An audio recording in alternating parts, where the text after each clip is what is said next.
धर्म प्रेमी बंधुओं, भगवान के विभिन्न नामों का वर्णन चल रहा है और उन भगवान के विभिन्न नामों के वर्णन के अंतर्गत यहाँ बतलाया जा रहा है कि पहले बहुत सारे नाम बतला दिए गए, अब आगे बतलाते हैं सर्वज्ञ।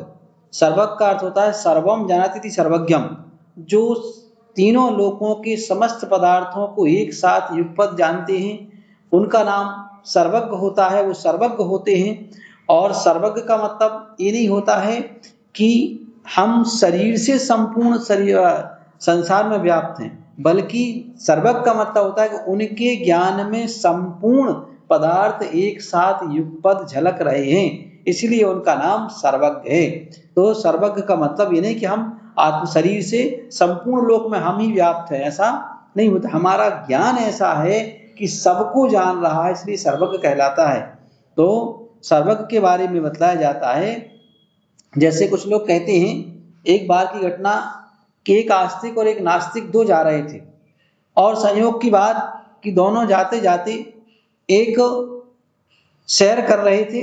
तो सैर करते समय जो आस्तिक था, भगवान को मानने वाला था, वह थोड़ा तंबाकू खाता था, और जो नास्तिक था तो वह कहता था। तो एक दिन दोनों जब सैर कर रहे थे तो आस्तिक ने तंबाकू खा ली और वह थूकने लगा, तो उसको वह थूके नहीं दे रहा था। वह कहता था, क्यों? जब तू कहता है कि घट घट में भगवान विराजमान हैं, तो तू भगवान के ऊपर थूकेगा क्या?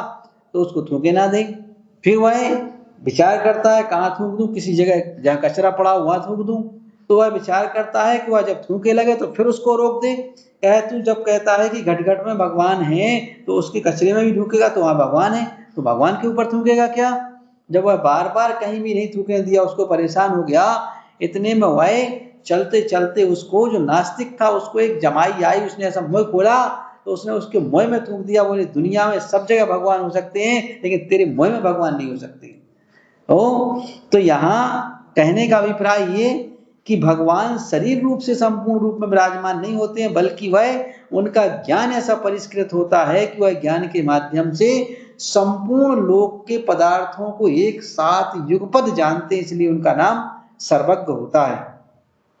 सदो एक भगवान का नाम हुआ करता है अनादि मध्यांतः।